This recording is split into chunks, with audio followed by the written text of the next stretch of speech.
prazer que a gente ouve, não os desembargadores, mas pessoas da administração. Nem sempre há este reconhecimento da importância desses servidores no tribunal. É isso? E aqui nós temos, eu tenho certeza, nós temos aqui 3 arquivos bem vivos do Tribunal de Justiça, porque estão aqui pessoas que iniciaram o tribunal. O tribunal teve início em 1961, não é isso? 60. 60 já é.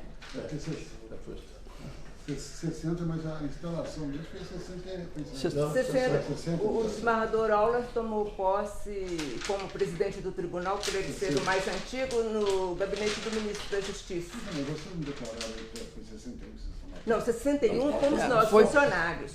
Porque a lei que criou o tribunal é 3.754, não é? 3.754 é de 60. Não estavam nomeados.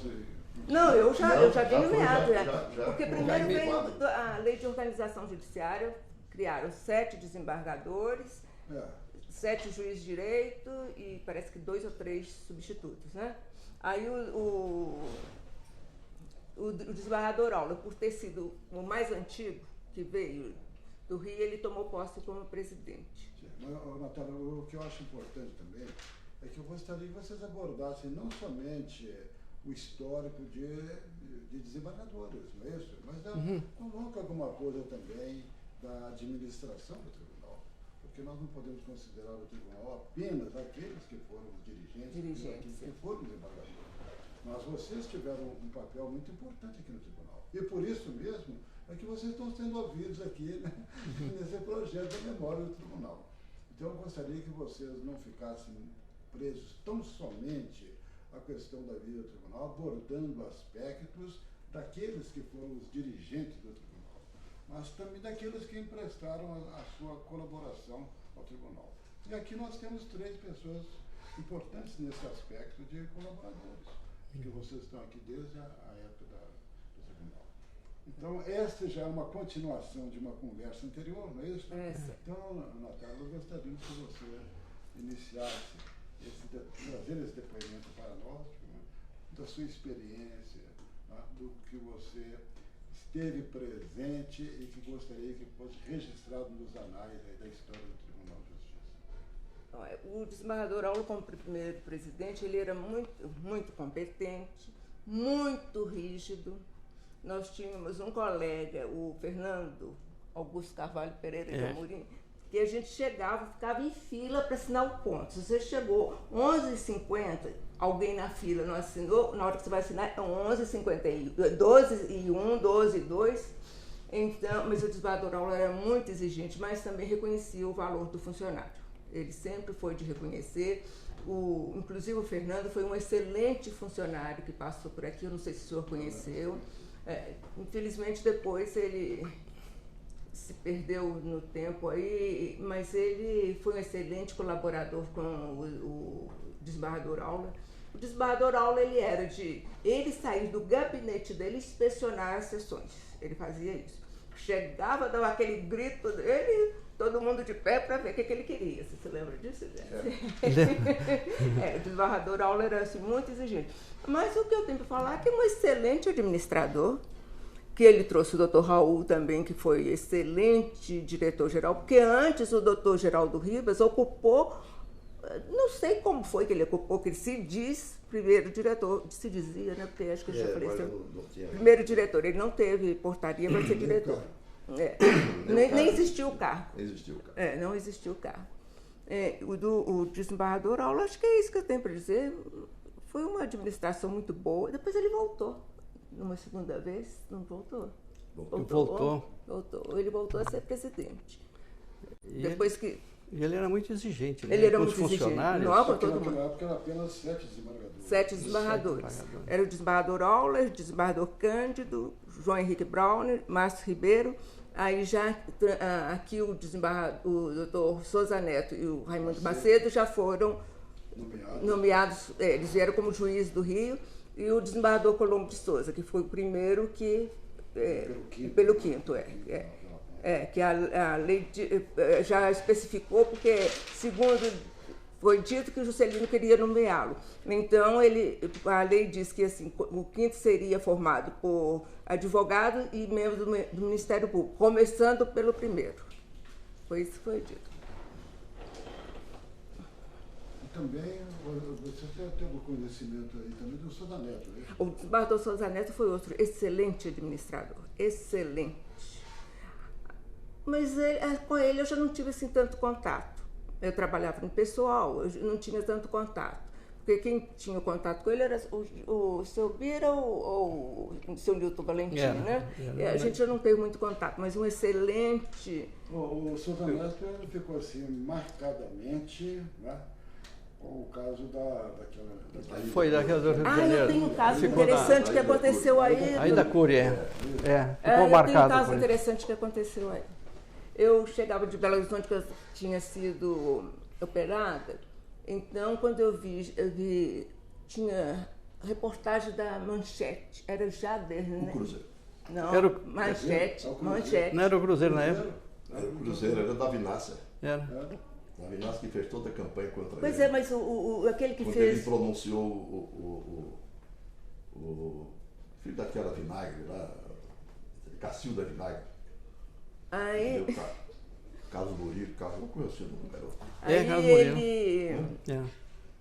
Eu ainda perguntei para o Manuel, o que é isso? Ele disse assim, correu um boato que horrível, eu vou contar, se não puder, corta. Que o desembargador Souza Neto teria cantado a Maria da Conceição. Isso aí não. Não foi verdade isso? Eu cheguei e digo assim, meu Deus, o que é isso? Aí o desembargador Souza Neto, eu sempre, por exemplo, quando ele precisava, que queria que eu fizesse alguma coisa, ele me chamava na sala das becas, sempre me respeitou. Quando eu voltei de cirurgia, ele me chamou para saber como é que eu tinha ido da cirurgia. Então, eu achei aquilo estranho. Eu achei que aquilo era para fazer uma campanha contra o tribunal. Porque foi o desembargador Souza Neto, caso aí da Cury. Foi ligado ao caso aí da Cury, né? Mas ele era... O Souza Neto eu conheci bem, e tenho a maior admiração. Eu acho que ele foi um grande presidente, um homem assim, de uma inteligência. Uma cultura extraordinária. Ele examinou o concurso anterior ao meu, e eu não fiz esse concurso por questões ideológicas, que não tinha nada, mas eu tinha sido professor da Universidade de Brasília. Então nós éramos 3 candidatos, amigos, que pretendiam fazer o concurso em 1966, eu, o Eduardo e o Grossi. E o Grossi acabou sendo chamado pelo Souza Neto, desista da sua inscrição, porque você não será admitido. E eu não quis correr o risco, porque eu achei que a banca não merecia muita confiança. Isso nós tínhamos ali o professor Roberto Lira naquela banca, e o Roberto Lira foi aquela pessoa que deu todo o apoio à universidade quando da saída dos 200 professores. Né? Eu não sei se acho que não precisa. Eu preciso tomar uma água, porque eu estou com uma pouca sede. O Souza Neto então chama o Grossi e fala assim, desista porque você vai ser cortado. E o Eduardo tinha um pedigree, né? Desembargador de Minas Gerais, amigo do Milton Campos, do Pedro Aleixo, fez, né? E foi aprovado em primeiro lugar. Eu fui para Minas, fiz um concurso lá. Quem foi o primeiro? O Eduardo foi o primeiro colocado. Não, o sindicato segundo e o Romildo terceiro. O desembargador... Coincidentemente, os três foram no Tribunal Federal de Recursos. Então é um aspecto importante do cidadão, porque ele foi leal com aquelas pessoas. O Grossi é uma pessoa muito boa. Excelente. Poderia ter sido aprovado em ser um ótimo juiz mesmo, e, no entanto, ele teve essa carreira cortada por pessoas. Seria um excelente magistrado. Isso em razão de uma... O desembargador Léo Fagundes também sofreu um pouco de restrição em virtude de ter sido da UNB, né? Professor de Direito Administrativo. Foi na mesma época. Na mesma época. Ele era... Outubro de 65. Pois é. Foi quando ele também saiu de lá. Então, tem passou-se um caso do desembargador Paulo Garcia, eu era assessora dele, E ele falou comigo assim, olha, Natália, nós hoje vamos fazer a lista para o quinto. Vai ser o José Bonifácio, o Grossi e o terceiro eu não me lembro. Eu digo assim, desembargador, essa lista agora é do MP. Não. Eu falei assim, olha, eu vou mostrar para o senhor. Coincidentemente, até agora tem sido vaga, entra no mesmo lugar, mas essa agora é a primeira que vai alternar. Ele disse assim, mas não pode. Aí fizeram a lista. O doutor Geraldo, que era do Ministério Público, Geraldo Nunes entrou com mandado de segurança e quem foi nomeado? Fizeram nova lista, quem foi nomeado foi o doutor...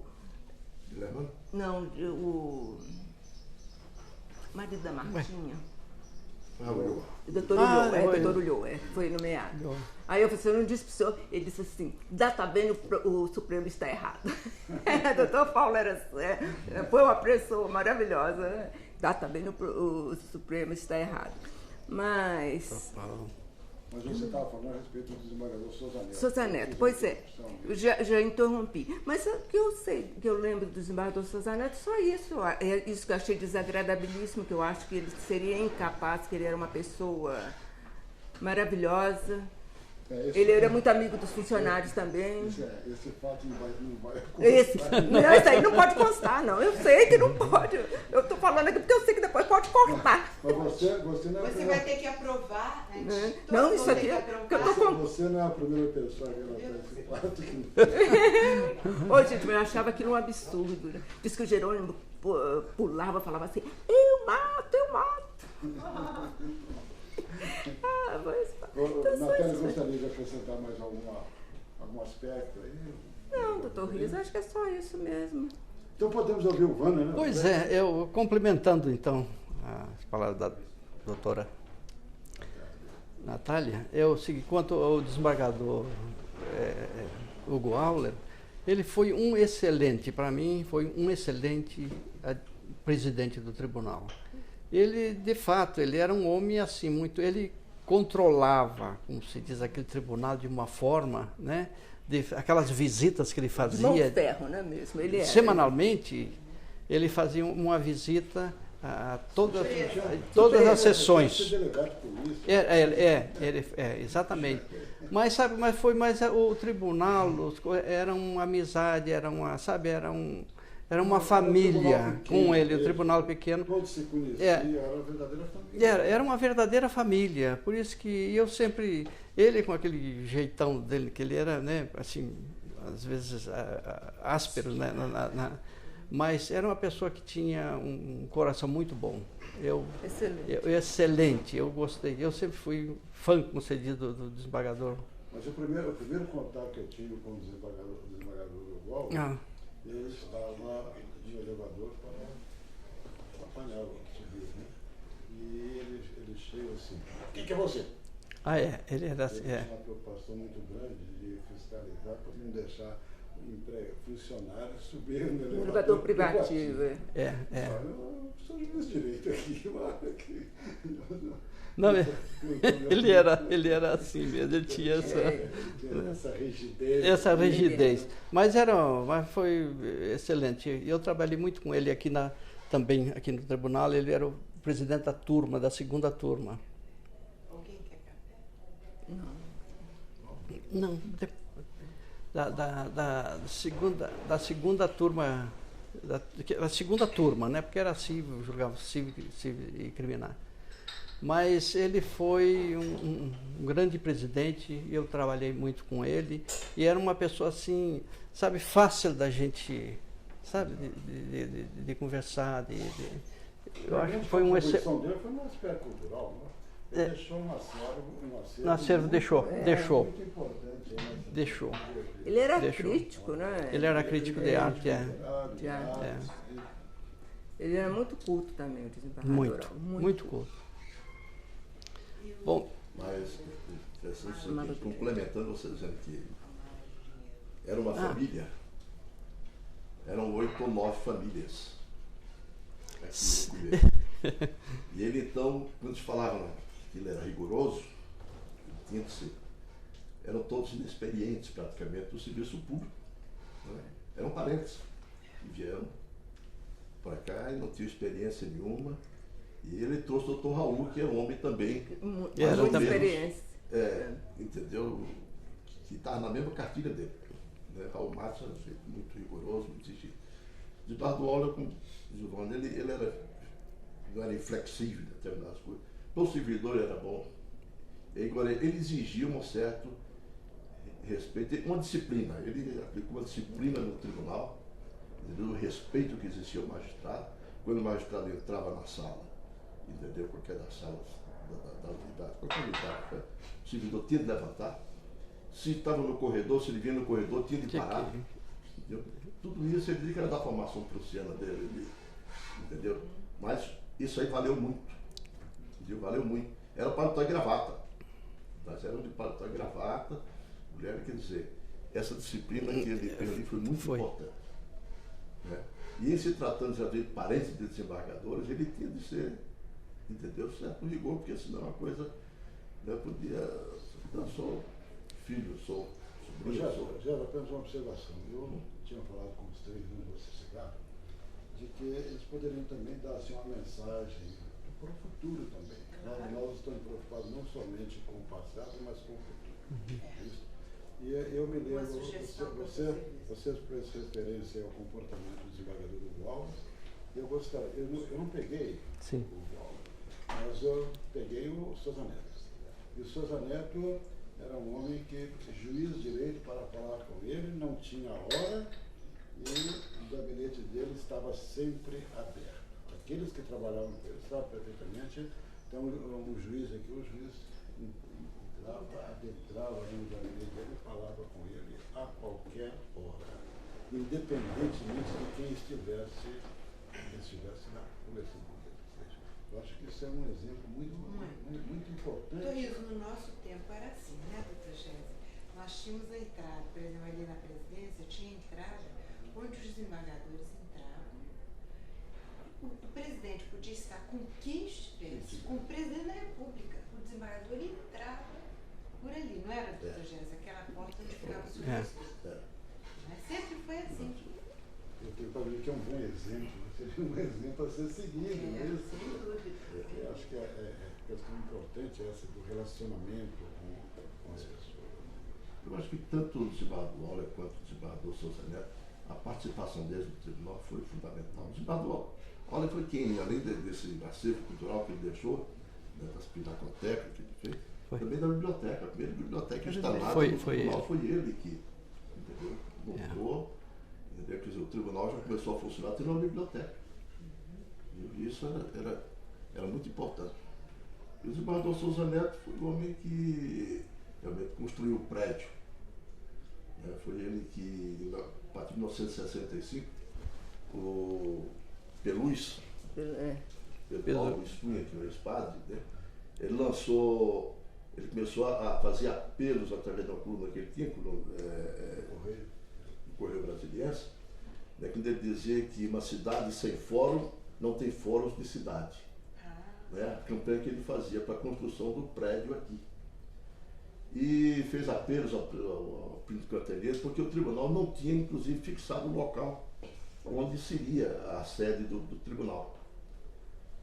E o desembargador Sousa Neto, então, ele, quando assumiu a presidência, a partir de 65, ele então começou a trabalhar no sentido de conseguir recursos já para prever isso aí. Começou com o doutor Zé Luiz, que era o superintendente da Nova Cap à época, engenheiro, né? Para exatamente a localização do prédio, ele achava que devia ser em frente ao Palácio Buriti, a sede do governo local, né? Porque era a justiça local. E começou-se a trabalhar, acho que até uma piada, né? Que quando perguntaram a Niemeyer, né, ele disse, mas a justiça de Brasília não tem um prédio? É que isso, e o prédio do Supremo Tribunal Federal? Quer dizer, então sabia que aquela justiça de Brasília talvez fosse. Porque a justificava, não contrário. Mas aí, quer dizer, ele conseguiu, com isso, que os recursos, o primeiro recurso para 1967 foi 1 bilhão e 400 milhões de cruzeiros que ele conseguiu para dar início à obra. E fez um convênio com a Nova Cap que administraria a obra do tribunal, né, a construção. depois deu início à obra. Lamentavelmente ele não pôde presidir a inauguração, porque já estava caçado numa viagem que ele fez ao Rio de Janeiro como presidente. Ele tinha ideias esquerdistas. Ele tinha um jornal onde ele, no tempo que veio a Revolução, ele tinha um jornal aqui em Brasília que era ele, o Miranda Lima, ajudava muito. Ele tinha outro que trabalhava no jornal e ele assinava as matérias dele. Entendeu? Corajoso, né? Corajoso. Assinava e escrevia muito bem. Muito bem. Ele assinava essas matérias. Quando veio a Revolução, o jornal, com o tempo ele teve de suspender, mas aquilo ficou bacana. Então, numa viagem, ele era presidente, foi ao Rio de Janeiro, quando chegou no Rio de Janeiro, saiu o decreto de aposentadoria dele. Não é? E ele tinha muito tempo de serviço? Foi proporcional ao tempo de serviço, eu não sei como. Ele então foi surpreendido com essa cassação. Ele deve ter sido atingido pelo ato adicional, porque ele foi aqui em 68, não? Foi. Ele foi aí. Aqui foi em 69. Foi aí. E 5 de novembro de 69 foi a inauguração aqui. E ele, Dr. Raul, também morreu dias antes da inauguração, que foi o Dínamo. Eu lembro porque éramos eles, o Guarda-Obra do Brasil, Dr. Raul, a comissão encarregada de transferir o tribunal de lá para do bloco 6 para cá. Entendeu? Então Raul também, tanto que o desembargador Raimundo Macedo prestou uma homenagem a ele quando colocou a relação, que tinha aquela relação dos desembargadores da época, né? E embaixo do diretor-geral Raul Matos Silva. Uma homenagem a ele, quer dizer, um mês e pouco antes, ele viajando para o Rio, morreu no avião que o transportava, entendeu? Então o desembargador Raimundo Macedo prestou essa homenagem, deu colocar o nome dele ali, já não era mais o diretor, mas Acho que ele morreu em agosto de 69. Foi no avião. Foi no avião. Então, quer dizer, o tribunal deve muito, entendeu, a esses dois, entendeu, isso e o outro que batalhou para conseguir, entendeu, que o tribunal tivesse a sua sede própria, que era o Palácio da Justiça, no início, né, e depois construíram o Ministério da Justiça lá e colocaram o Palácio da Justiça também, o nome. Lá ficaram 2 Palácios da Justiça. Ficaram dois palácios. Isso, então, ficou isso aí que foi obra dele praticamente. O outro concluiu, que foi em agosto, porque ele foi caçado. Não, eu digo que o Dr. Raul faleceu. Faleceu em agosto. Acho que ele foi no final de ano, que eu sei que a gente estava em Belo Horizonte. Eu sei que quando ele foi caçado, então Raimundo Macedo assumiu, logo em seguida inaugurou. Foi em novembro de 69. Esse é o prédio da frente? Esse prédio. Mas esse prédio daqui também? Não, esse foi depois. Foi na gestão praticamente do Colombo de Souza, ele aqui. Prédio do Fórum. O prédio do Fórum. Estou já 3 anos depois, né, que a primeira instância veio. E a primeira instância ficou lá? No bloco 6. Ficou no bloco lá. lá. Não sabia disso. Ficou o tribunal ficou aqui. O tribunal aqui. E o Vânia que aí foi na transferência, né? Para cá. E até uma pessoa que eu posso até, que foi um funcionário excelente, foi o Walter Guarizo. Ele era excelente, ele era o diretor do material, né, da seção de material. Esse rapaz trabalhou muito exatamente na mudança para cá dos cartórios, né? E eu, inclusive, eu estava nessa época, eu não lembro se eu estava, acho que eu estava na turma e eu fui ajudá-lo. Aí nós passamos a noite inteira, né, inclusive descarregando o caminhão. Aí nós conseguimos. E ele trabalhou muito. O Walter é um que tem, sinceramente, além de um amigo que foi um grande amigo, né? Trabalhamos juntos na assessoria de planejamento e lutamos muito também no Ministério do Planejamento para arranjar recursos exatamente para os fóruns da cidade satélite. E para a Casa da Presidência. Casa da Presidência também. Que era do desembargador Milton Sebastião Barbosa. O desembargador Milton Sebastião Barbosa lutou muito para conseguir essa verba, né, do planejamento. E não foi fácil, não era fácil. Era uma luta. Nunca foi fácil. Não, nunca foi, mas foi difícil. Era muito difícil. Era muito difícil. Nós vivíamos lá dentro daquele. Eu andei por aí.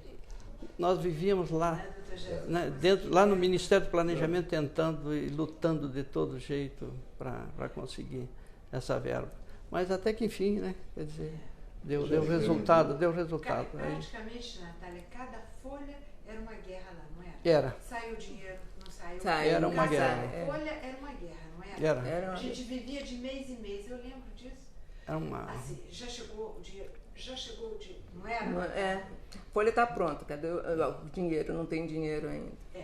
Não foi fácil, não. Não era fácil. Não era. Era muito difícil. Eu já Agora, sei. falando em dinheiro, também uma época houve uma greve geral dos bancos. E o nosso pagamento, né, foi um final de mês, era pagamento do tribunal. Então nós não sabíamos como fazer, porque parece que o dinheiro vinha do Rio de Janeiro, ele vinha de avião, não sei que, para cá, para o Ministério da Fazenda. Aí foi o seu Birajara, que era o diretor do pessoal, aí conseguiu com o presidente um ofício, né, para apanhar o tal dinheiro lá no Ministério da Fazenda. É uma coisa assim impressionante, né? Aí nós fomos, eu, o Manuel Pereira e o seu Birajara. Pegamos um Fusquinha, que era do seu Birajara, aí fomos lá, entramos na garagem e fomos para apanhar o tal dinheiro. Mas olha, é uma coisa impressionante. Nós chegamos lá com um ofício, num balcão, era uma garagem lá. No balcão chegamos com um ofício, na mesma hora nos deram umas caixas de dinheiro, sabe? Umas caixas de dinheiro, aquilo fechado. E o restante, mais da metade de uma caixa daquela, é lógico, teríamos que contar. Mas como? Ali não dava, porque o movimento era, todos os ministérios foram para lá, né, que queriam o dinheiro. Aí nós chegamos no tribunal, como fazer? Será que está faltando dinheiro? Porque ninguém contou. Quer dizer, aquilo lá. Só que nós passamos, foi uma coisa meio assim, ficamos, porque nós não tínhamos. A presunção Era o e o recibo. anterior é que vocês tinham. Exatamente. E não tivemos condição também de contar lá no momento, na hora. Né? Aí chegamos lá, passamos uma noite envelopando, contando desembargador fulano de tal é tanto. Aí colocava no envelope essa coisa, e aquilo foi diminuindo. Digo, olha, eu acho que isso aqui acho que não vai dar. Mas graças a Deus deu, sobraram uns trocadinhos que entregamos ao nosso bar, né? Porque tinha um bar lá no tribunal, uns trocados, umas coisas. Foi uma lanchonetezinha do tribunal. Mas eu sei que não foi fácil, foi uma época difícil, né? Assim, Mas uma época de inocência. Inocência, a senhora sabe. Não, né? exatamente. Uma época de honestidade. Mesmo? A facilidade com que nós apanhamos aquele dinheiro foi uma coisa assim, sabe, que não tem nem explicação. Né? Hoje, com foi... essas transferências bancárias, né? Hoje não há problema. Não dá para entender bem isso aí, né? Eu entendo bem, sabe por quê? Eu fui bancário e trabalhava justamente nesse transporte liberal. Né? Às vezes eu saía da rua Rio de Janeiro, em Belo Horizonte, com a maletinha no braço. Pela rua, doutor? Pegar um ano na rodoviária. Mas naquela época era não, mas tranquilo. naquela época não podia sair com dinheiro assim, né? Mas, Jéssica, vocês estão apenas complementando, eu não estive aqui na primeira. Mas ainda tem muita coisa aí. Mas você começou a falar aí a respeito do desembargador Colombo de Souza, não é isso? O Colombo de Souza, você é a pessoa mais qualificada. É a mais qualificada. É isso? Fala, Eu acho que você devia dar um depoimento sobre a pessoa do desembargador. O Colombo era um homem muito dinâmico, o desembargador Colombo de Souza. Muito dinâmico. E ele foi quem tocou, inclusive, essa obra aqui do anexo, depois do bloco A. Ele, quando veio ele era deputado federal, quando veio a ser desembargador, o Armando Falcão, muito habilmente, ofereceu para ele: vai para pegar os colégios eleitorais do Colombo no Ceará. Né? E ele foi até o Ceará, ele consultou lá aqueles amigos dele, que tinham oferecido essa oportunidade de ser magistrado, ele veio convencido de aceitar. E na época tem o Miranda Lima também concorreu, né? Miranda Lima depois foi procurador-geral de Justiça aqui, concorreu, e Délio Cardoso. Também. Os três que foram para ali. Quem escolhia, ele levou o nome do Colombo para cá. Ele é pelo quinto? Pelo quinto. Uhum. Pelo quinto. Quer dizer que ele era advogado lá no Ceará? No Ceará. Não tinha raízes aqui? Nenhuma. Ele foi apenas aqui da comissão mudancista, quer dizer, quando ele era deputado federal, entendeu? Aqueles que apoiavam o Juscelino aqui para a mudança. E então ele veio aí se radicou, que realmente ele esqueceu a política, entendeu? Se dedicou, foi corregedor. Era preparado, ele tinha um bom preparo. Ele era um sociólogo, entendeu? Os votos dele, lá, entendeu? Ele está sempre apelando para a sociologia, para poder justificar determinadas coisas. Ia sair um pouco assim, no aspecto bem jurídico da coisa, ele se fixava nessa ali. E ele então, quando assumiu, foi corregedor. Na reeleição do Souza Neto, que aqui havia uma coisa muito interessante. Existiam aqueles oficiais de justiça que uns ficavam no civil, outros ficavam no crime. E ele então baixou uma resolução, como é que chamava? Um ato, né? Um ato, uma instrução. A instrução lá da corregedoria, fazendo rodízio. Eles ficaram revoltados. Tinha o Jorge, que tinha sido motorista do Armando, o Armando telefonou para o Colombo, disse, não, eu tenho uma oportunidade àqueles que só vão pegar preso, coitado, né? E os outros estão aí na boa, não é? Mas não vai, os outros estavam na boa aí, todos os outros. Tem até um oficial de justiça que ele bebia muito. Belisário? Belisário, né? Belisário, Queria cumprir mandado de segurança lá no Bandeirante, para cumprir mandado de segurança. Lá ele estava no bar daquele, pedia cerveja e mandava anunciar no serviço de alto-falante. Serviço de alto-falante. E o cidadão está sendo intimado que não pareça. Ele intimava ali, na mesa do bar. Mandava o cara pagar a cerveja. Teve de tudo. Teve tal do Zé Cheque também. Que Zé Cheque. Isso era terrível. O oficial de justiça passava cheque sem fundo aí para Deus do mundo. Quer dizer, foram pessoas colocadas, não disse que foram 8 famílias, mas porque tinha uns políticos, como Oliveira Brito, que foi o relator da comissão, relator do projeto de criação da Justiça, do novo Distrito Federal, que interessante dizer assim, a organização judiciária. Era deputado pelo Ceará também? Não. Bahia. Oliveira Brito. Oliveira Brito, E ele colocou muita gente. Muita gente aqui foi colocada por ele. Os baianos, o quadro era dele, tem um Colombo, os dois dividiram entre.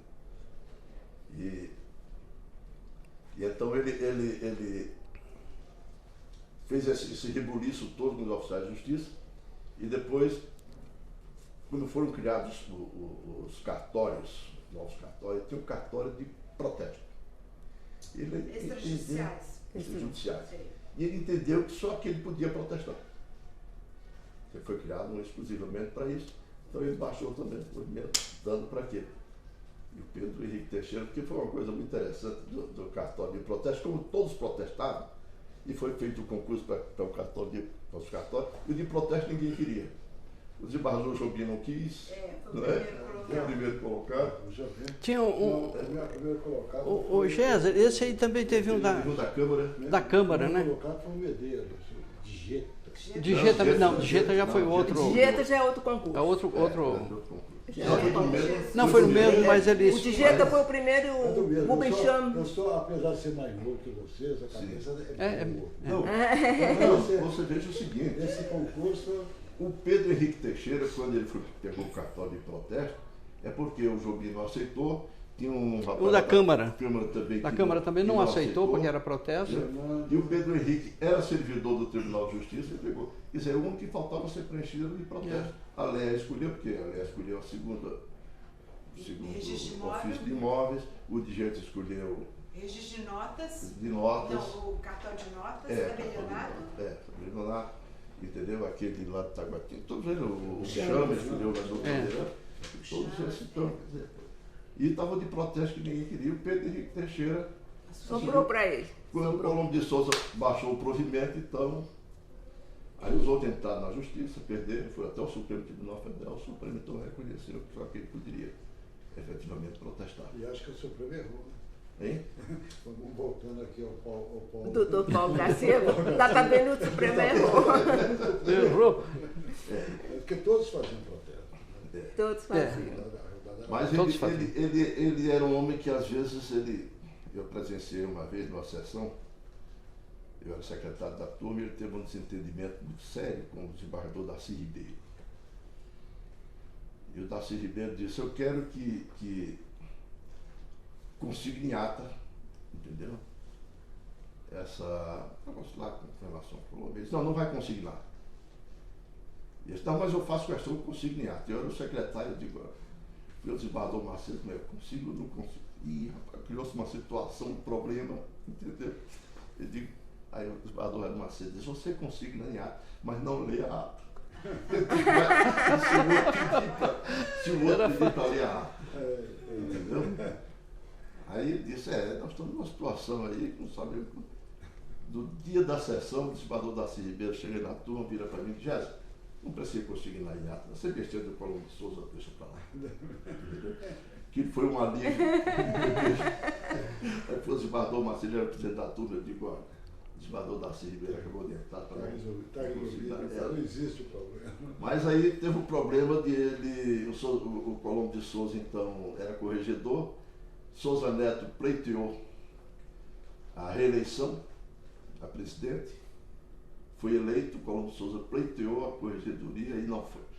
Então o Souza Neto agiu por baixo. Foi o desembargador Darcy Ribeiro.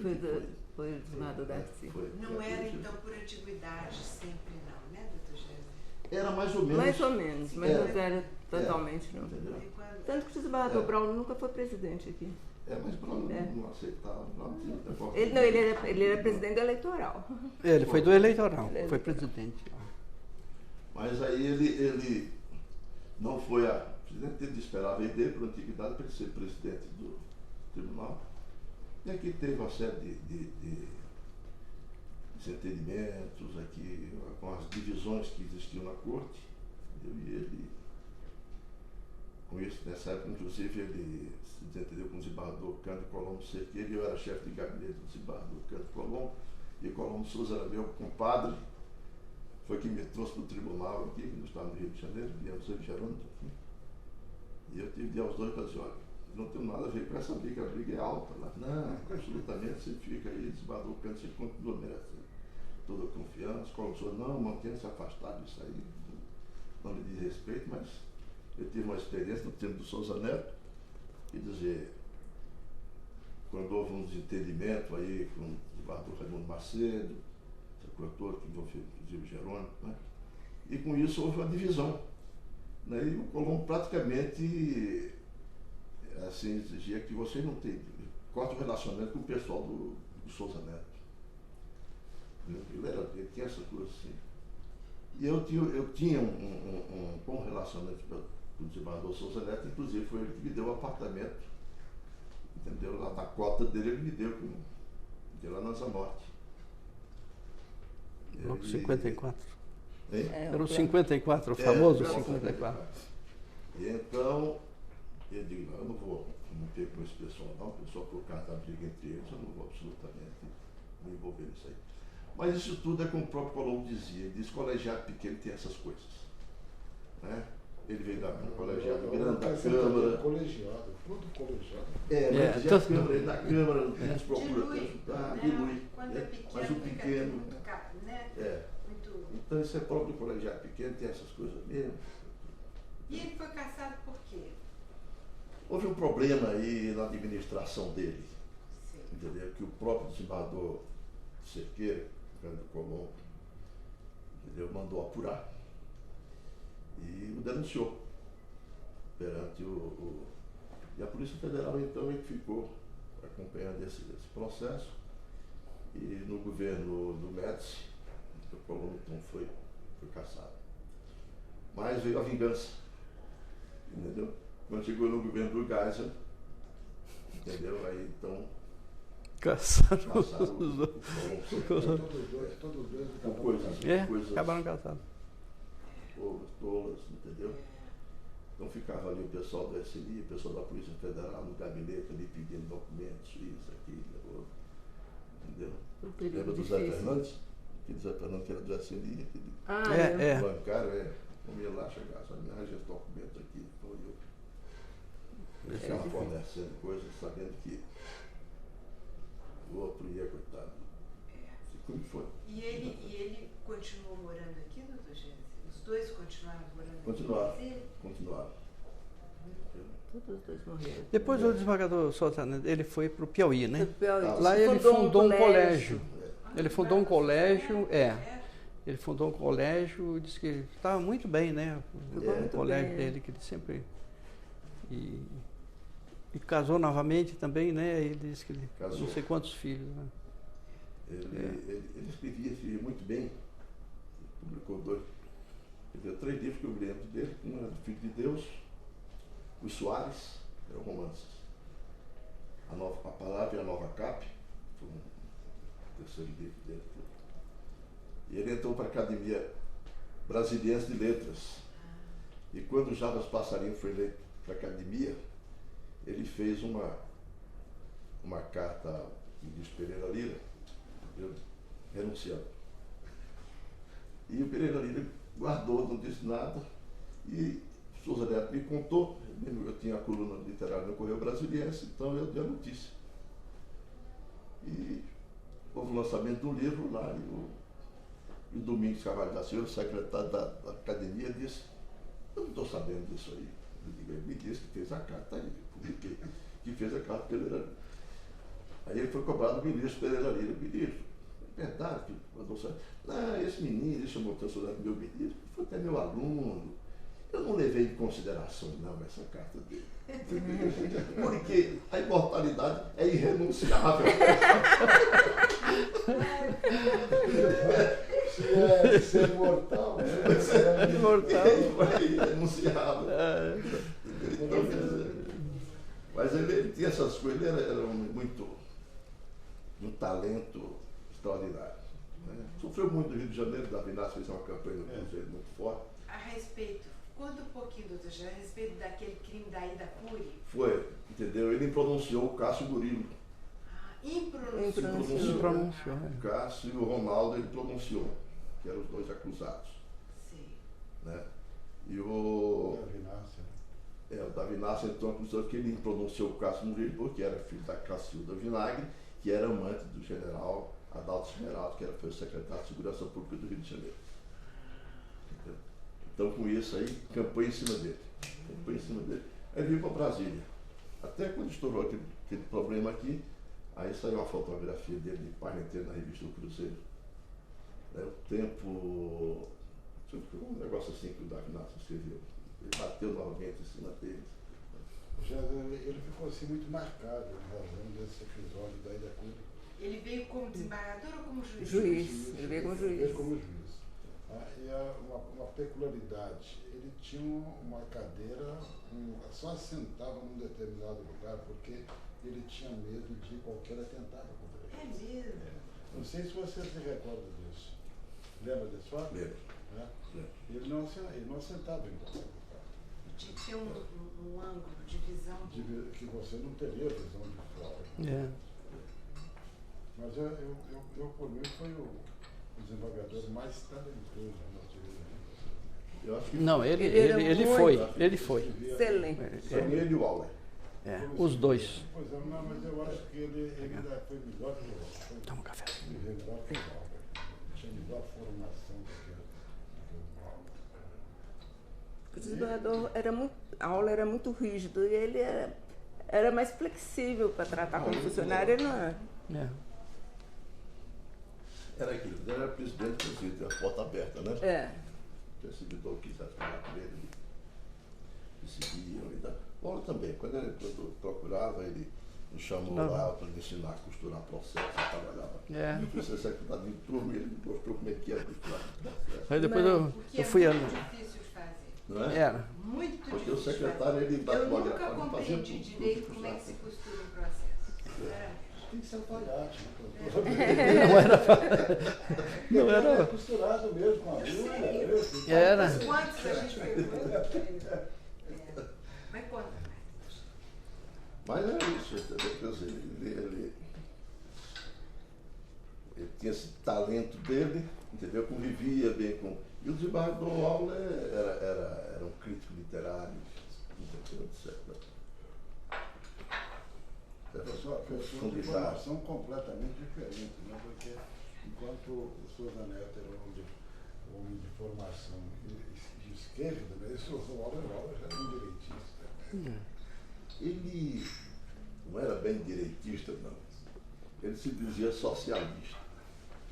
Quando arrebentou a Revolução, eu saí do Correio Brasileiro, eu era presidente do tribunal. Isso é interessante. E então o Telete estava dando notícia, né, de que esse movimento que foi eclodido, inclusive com o pronunciamento do Magalhães Pinto, e que os generais Guedes e o outro não estava descendo para Brasília. Né? E então eu cheguei no tribunal e comentei muita coisa. Daqui a pouco, Lívio, né? Lívio. Era o contínuo do gabinete do presidente, ele chega lá e disse, meu amigo, desembargador está aqui, vocês estão chegando no gabinete. Aí eu fui lá e ele disse, seu chefe, que história é que o senhor está espalhando aí, que está vendo um movimento para depor o presidente? Ele disse, não, eu não estou espalhando, estou vindo do Correio Brasileiro. Os talentos estão trazendo as notícias lá, todas, entendeu? Mas quem está à frente disso ali, o Castelo Branco, ele disse, não tem soldado. Ele não tem soldado, entendeu? Eu digo, bom, mas quem está descendo para aqui para o Brasília é o general Olímpio Mourão Filho. Ele disse, Mourão Filho, ainda me lembro da placa, né? E o Mourão Filho, Guedes, entendeu? Não, mas olha aí, e o Cruel?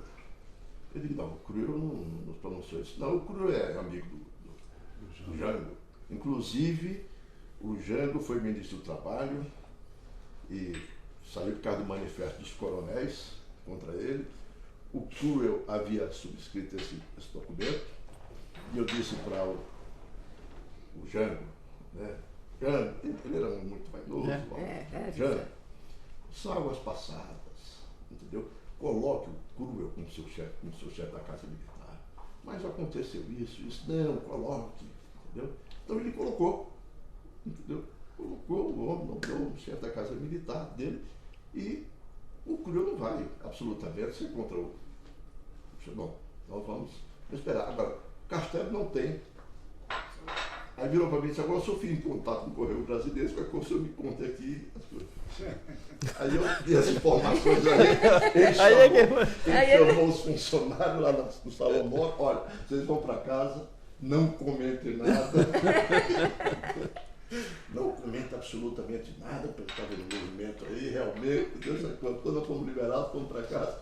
E ele aí não passou mais a ser de porque ele me disse, quando teve um incidente com ele e o ministro Ribeiro da Costa, lá no Itamaraty.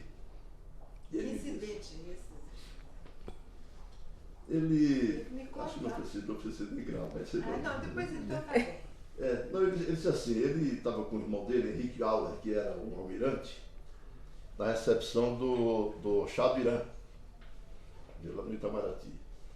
E ele disse para o irmão dele, eu vou lhe apresentar ao ministro Ribeiro da Costa, presidente do Supremo.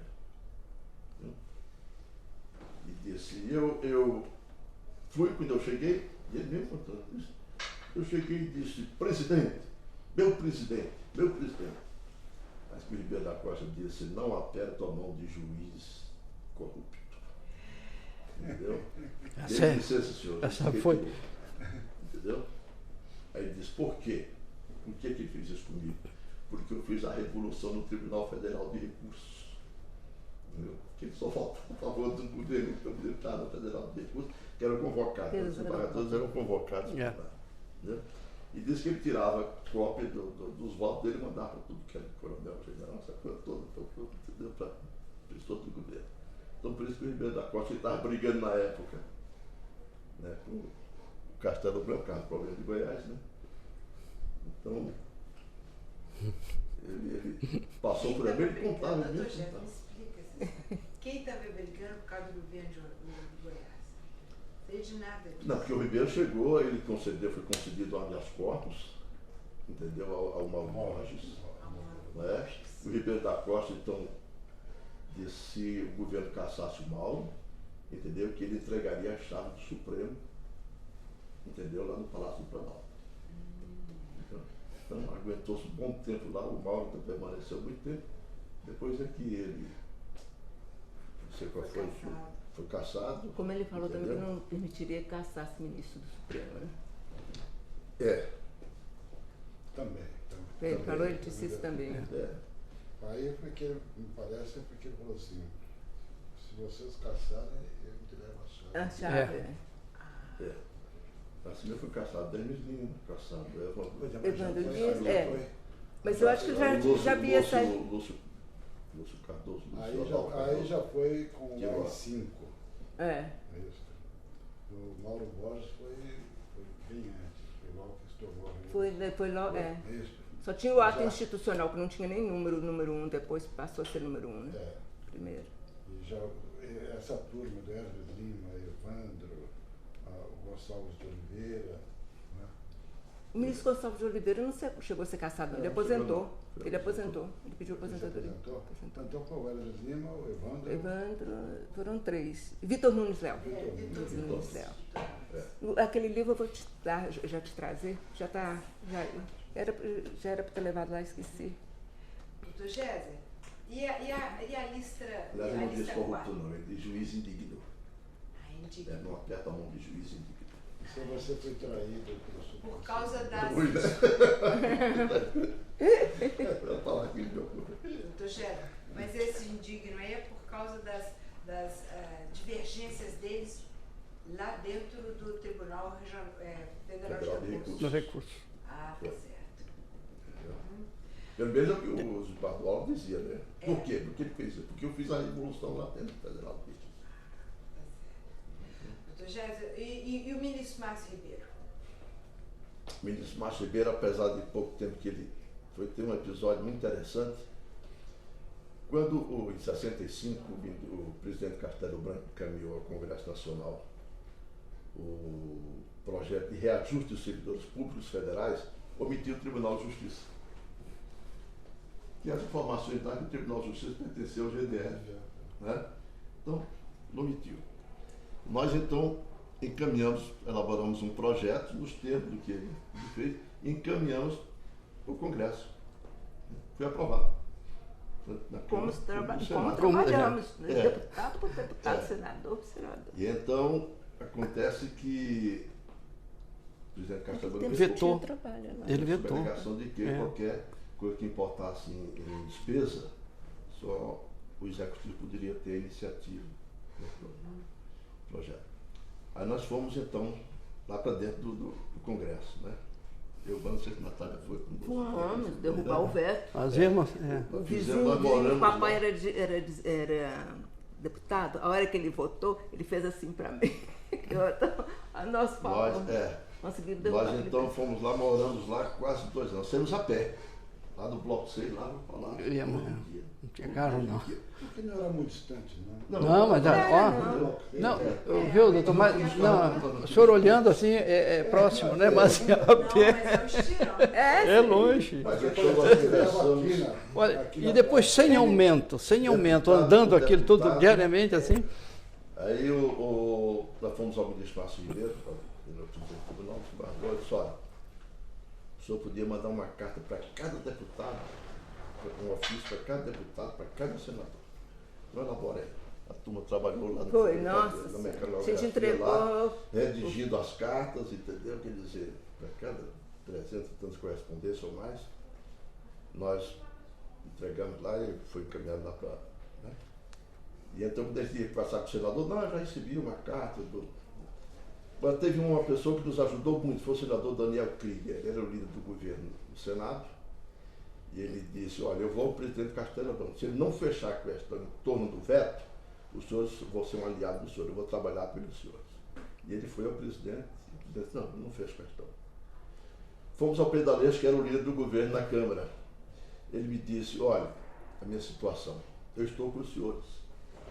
mas eu é que vou encaminhar a votação, submeter a votação, o veto. Eu sou o líder. Então não posso, entendeu, submeter pedindo a manutenção do veto e votar contra.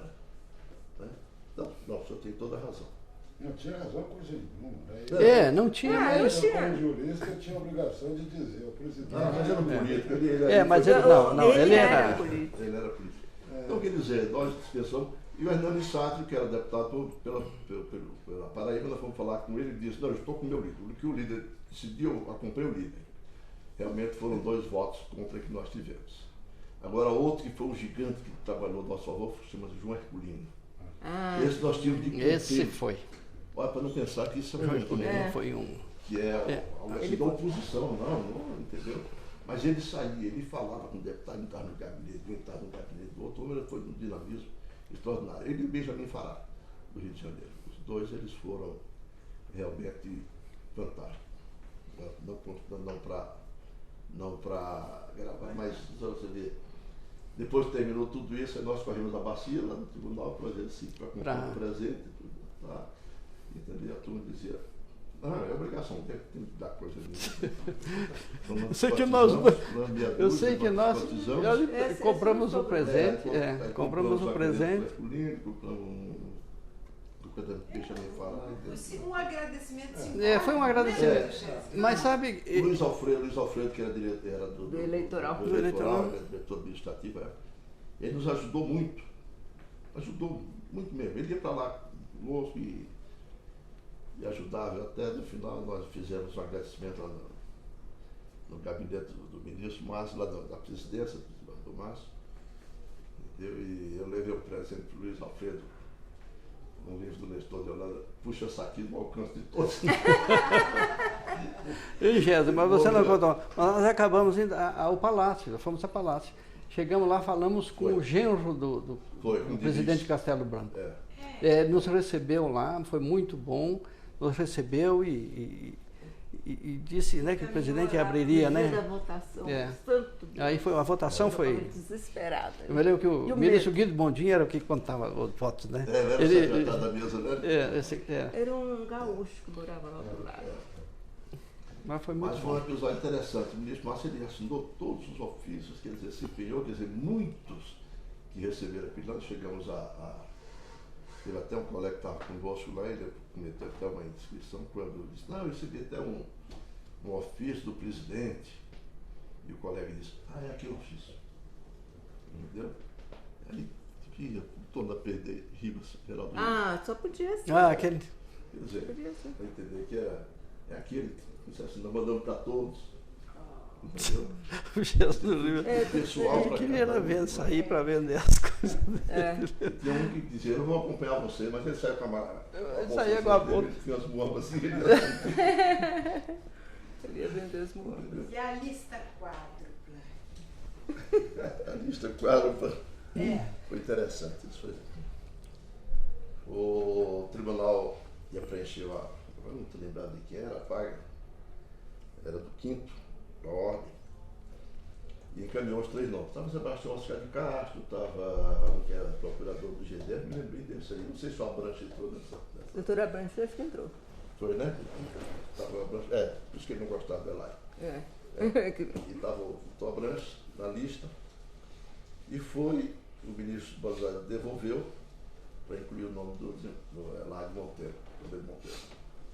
Entendeu? Quer dizer que quando foi para a presidência, foram 4 3 nomes. Aí foi devolvido para colocar o... Cheguei. Não tirou ninguém, Aí o aceitar. tribunal então decidiu, não tira ninguém, para o nome do Elade também, mas botou lá a lista quádrupla, entendeu? Já sabendo que o Eduardo Elade tomaria posse. O que Seria isso? E tanto que houve um episódio muito interessante, seguinte, quando o decreto foi para a imprensa, eu mantive um servidor na ANAC, está na imprensa, e você pega o diário. Assim que sair o diário, você então me avisa e traz um exemplar. Com a nomeação, porque ele estava com medo que houvesse um mandado de segurança dos outros. Impedisse a publicação. Impedisse a publicação. Então, assim que chegou, eu falei para o desembargador Milton, digo, está aqui a publicação, vamos dar posse. Aí eu peguei a capa do desembargador Raimundo Macedo, entendeu? Lá, então ele deu posse, o Milton então deu posse ao desembargador Eládio. Lá no gabinete. Ele não teve posse solene. Foi na hora ali, foi um negócio. Essa lista, ato consumado. essa lista tríplice, eu acabei tendo uma certa participação nisso aí. Vocês devem se recordar disso. O Sebinha na lista tríplice. E o Sebinha estava respondendo a um processo na vara criminal por ofensa ao Melo Martins. E eu dei a sentença condenatória. Foi, né? Então foi. Vou contar depois um caso que eu tive com ele, a única divergência que eu tive aqui foi Sebinha. Porque está mais que caracterizada a calúnia ao Melo Martins. É uma das coisas que o processo para mim lá, todos eles, igual tratamento. E aí chegou lá para sentenciar, eu condenei. E o tribunal não gostou. Ele era candidato do desembargador Lúcio. Lúcio. Goiano, muito obrigado. Eu acho até que foi uma coisa boa também. Eu penso, porque ele é uma pessoa, vamos dizer assim, ele não tinha tranquilidade para jogar. Ele era um homem que ofendia todo mundo. Ele estava acostumado a ofender. Então ele tinha vários casos, vários precedentes. De desaforo, acha que advogado pode falar o que bem entende. E aí a calúnia estava mais que caracterizada por Melo Martins. Aí eles acharam que eu que impedi de ele ser nomeado. Mas já se viu Agora, que depois, não seria... eu só não sabia desse quarto nome. Quarto nome. Não seria, nem entrou em cogitação. Né? Com esse quarto nome, nenhum deles entrou em cogitação. Já foi direto lá. Isso, o tribunal já preparado, já saiu. E assim, o titular só saiu diário. Está aqui o ato. Mas o tribunal também não podia ter mandado o quarto nome. Mas o tribunal entendeu, quer dizer, o ministro, ao de devolver, entendeu? Estava Uma interferindo, lista né? de tirar o nome e colocar o uma interferência. Esse problema está agora com a OAB com o STJ, viu? Mais ou menos igual. Você tem que manter. Então diga por que não nomeia. O desembargador Zé Fernando ele foi muito incisivo com o Bussard. Então ele disse uma verdade para o Bussard, disse que nós somos manda me prender. Ele falou para o Bussard, nós somos manda me prender. Por que, Jesse? Mas exatamente. Cada lista? Cada história. Que ele achou ruim que o outro desse outro. É o que o doutor Rios está aqui falando, né? Era ruim mesmo. Doutor Géser, e o prédio? Alguma coisa aqui do prédio, da construção, ali, tudo? Você se lembra? Não, da prédio da obra. Isso o pivô da cassação do Colombo foi exatamente essa obra do anexo. O presidente mantinha os talões de cheque com ele. O dinheiro é depositado no Banco do Brasil. Entendeu? É depositado no Banco do Brasil, dinheiro da obra. Só 50 mil. E o presidente fazia o pagamento da empresa, entendeu? Através dos talões de cheque. E o Colombo chegou a pegar esse dinheiro parado, ele pegou e aplicou em overnight. Entendeu? Aplicou para render o próprio tribunal. E, equivocadamente, ele... Não vamos entrar no... Não entra aí. Confundiu. Aí é que deu o problema aí Mas são as histórias do tribunal. Tem. Olha, eu vou contar uma coisa para o senhor. Mesmo que aqui não seja a matéria do eleitoral, o senhor tem os casos do eleitoral para contar e devia aproveitar a oportunidade por exemplo, aquele caso do Venâncio, que é tudo correlato, né? Conta, doutor Chelsea. Quando o Zimbardo Maria Tereza presidia TRE, então pediu ao Zimbardo sempre que era para ficar informalmente dando, né, um assessoramento nessa área de comunicação Realmente social. ele ficou com o chefe de gabinete o tempo todo. Chefe de gabinete, bombeiro, Era tudo. algodão entre cristais, né? Não? E organizando e controlando os jornalistas, ficavam acampados lá no Neto Gerais. E então, como inclusive dessa época, na eleição de Brasília, até eu me filiei a um partido político, né, PSC. E quando a Zimbardo me convidou, eu fui lá e entreguei meu pedido lá de cancelamento lá da filiação lá no. Entreguei para o presidente do partido. Era uma desorganização tal, entendeu? Que eu achei que o cara tinha cancelado. Tudo bem. Aí sempre dava entrevista, uma coisa ou outra, que eles falavam para a imprensa, né? Que Carlos Augusto Machado não falava, né? Todo dia. Ele não falava com a imprensa, então ele passasse informações, eu dava para a imprensa, enquanto todo.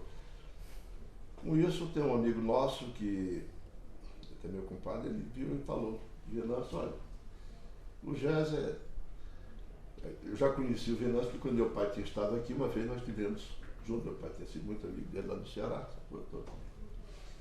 e ele foi lá em casa. E acho que ele tinha tomado uns, que ele chegou, meu menino disse, tem um camarada aí descalço, tá aí junto com o Alencar. Ele disse que é Antônio Venâncio. Antônio Venâncio, eu fui lá. Quando vi era ele, chamado Gerson. Ah, Gerson, você está aí, entende de eleições, eu sou candidato, eu queria que você me desse umas orientações aqui. Eu digo, olha, orientação nenhuma lhe dá. Agora você entrou na política por ser um homem rico. Então, primeira orientação, você vai ter que gastar. Gasta. Não, eu já comprei umas combis aí, eu digo, então, Kombi. E geladeira? As combis, ele falou nas combis, de propaganda que ele fazia. E não, quando terminar a eleição, você vende as combis, não tem prejuízo nenhum. Não, mas mandei fazendo, não sei quantos mil chaveirinhos, digo, chaveirinho não elege ninguém. Entendeu? Aí o que você me orienta? Eu digo, olha, você vai ao seguinte, você procura João Franco Frejá, Maria de Lourdes Abadia e Valmir Campeiro, que são do seu partido PFL. Você conversa com eles, olha, eu vou bancar, entendeu? A eleição de vocês para deputado. E vocês, então, mandam votar em mim. Eu não posso fazer isso. Mas por que você não pode? Não, porque assim, o Osório é candidato a senador, ele me come vivo.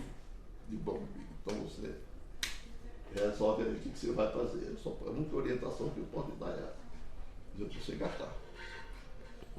Consegui até ter um funcionário aposentado do Banco do Brasil, lá da minha cidade, que era um poeta popular. Entendeu? O pai dele foi político no Ceará, muito amigo do Antônio Venâncio. E nós tivemos um encontro, levei esse Dedé França, ao Venâncio, eu digo, ó, você podia mandar publicar uns folhetos de cordel, entendeu? Poesia. O Dedé preparava, contava a sua história, entendeu? Claro que tinha de omitir muita coisa, né? Que lá do Ceará, né? Você então podia fazer isso aí. E distribuía, tem muito nordestino aqui, você então contando sua história. Mas tem nordestino e cearense, principalmente. Hein? Muito Cearense? cearense, né? Mas ele se entusiasmou com a ideia e disse para o rapaz, eu vou mandar você ficar 2 meses por minha conta aqui em Brasília, vou alugar uma casa, você vai ao Ceará, pega a sua mulher, vem, e você vai, vamos conversar e você vai fazer. O rapaz voltou para o Ceará pegar a mulher, o Venâncio telefonou e falou para ele que não ia fazer nada disso. Não, entendeu? Então ele telefonou só, o filho do homem telefonou, que não, bom, se você telefonou, então tudo bem, fica aí. Mas era coisa, que ele montou um comitê lá no Guará, e inaugurar o comitê. Quando chegou, viu muita gente, mas o pessoal estava em fila. Aí ele estranhou, né? Não era gente de frente ao comitê dele, não, estava aquela fila, aí ele mandou saber o que é aquilo, senão o Venâncio veio para dar dinheiro para a gente aqui. Ele deu a meia volta, nunca mais foi ao Guará. Mas ele foi candidato candidato a senador? Foi. Eu pensei que era deputado. Tantos votos, né? E o Géser era político também? Ele veio para cá como vereador? Hein? O Géser? O Géser era vereador na cidade dele. Eu me candidatei a... Mas fui caçado. O Géser foi vereador. Rio de Janeiro, entendeu? E lá, o camarada aqui, eu era o primeiro suplente, e o vereador, quem eu iria substituir, ganhou uma cancela, tem as cancelas fiscais que dá, entendeu? Da coligação dela lá para ele no PTB. E o camarada soube lá ser fiscal lá para ganhar dinheiro. Entendeu? Aí me convocaram para tomar posse. E meu pai mandou o endereço, que eu recebi o comunicado da Câmara para subir como vereador, não dei resposta. Aí veio, o prefeito me fez passou um telegrama, que era o sobrinho dele que ia tomar posse no meu lugar. E eu também não dei resposta. Meu pai escreveu, você precisa comunicar para como que você não vai assumir para poder. Aí, também não dei resposta. 30 dias eles me caçaram e deram posse. Foi caçado também, foi caçado. Esse aí tá... O doutor Guimarães Lima deu uma entrevista a ele no Jornal de Brasília e falei nesse caso, você devia ter falado isso. Você foi caçado, mas eu fui. Foi caçado. Mas Conta mais, o que o senhor lembra mais do Géser? O senhor tem tanta coisa para contar. Você sabe tudo. O Géser sabe tudo. Ele Sabe Mas no tudo. TRE teve muita coisa interessante. Falamos do desembargador Carlos Augusto Machado Faria, que foi o juiz da fiscalização eleitoral. Ele era de uma intransigência, ele era muito rigoroso. Ele se trancava ali e chegava.